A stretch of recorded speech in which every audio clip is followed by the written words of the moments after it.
नमस्कार मैत्रिणींनो, शारदा किचन मॅजिकमध्ये तुमचं स्वागत आहे.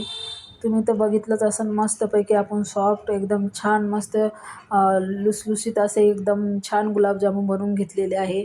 मी रेडीमेड पिठाचं हे घेतलेलं आहे पॉकेट. आता 200 ग्रॅमचे हे पाकिट आहे. एका पावला कमीच आहे. आपण याचे मस्त छान आता गुलाबजामुन बनवून घेऊया. आता मी हे एका ताटामध्ये टाकून घेतलेलं आहे. त्याच्यामध्ये मी अर्धा कप दूध घेतलेलं आहे. आता कोणी पाणीसुद्धा यूज करू शकता तुम्ही. मी आता इथे पाण्याचा न यूज करता मी दुधाचा यूज करू राहिले आणि एकदम याला सॉफ्ट असे एकदम हलक्या हाताने याला गोळा बनवून घ्यायचा आहे. जास्त याला असं दाबायचं नाही आहे. हलक्या हातानंच प्रेस करायचं आहे. आता असा छानपैकी असा उंडा बनवून घेतलेला आहे. याला आता मी 2 मिनटं बाजूला झाकून ठेवणार आहोत. आता मस्तपैकी आपण याला पाक बनवून घेऊया. आता मी 2 वाटी हे टाकलेलं आहे चिनी म्हणजे साखर. त्याच्यामध्ये मी 4 वाटी पाणी घातलेलं आहे. आपल्याला 2 वाट्या साखर घेतलं तर 4 वाटी पाणी टाकायचे त्याच्यामध्ये. एकदम परफेक्ट मेजरमेंट आहे हे.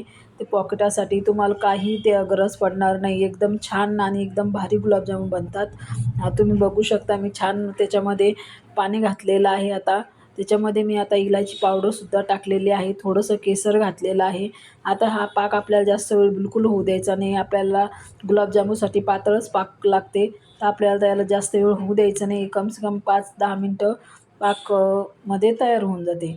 आता बघू शकता आपण आता गुलाबजामुन बनवायला सुरुवात करूया. छानपैकी हाताला थोडंसं मी तूप लावून घेतलेलं आहे. आता मस्तपैकी असे हलक्या हातानंच प्रेस करून आपल्याला असे छोटे-छोटे पूर्णपणे असे गोळे बनवून घ्यायचे आहे. बघू शकता तुम्ही आपले कम से कम 35-40 गुलाबजामुन एका 200 ग्राममध्ये बनतात.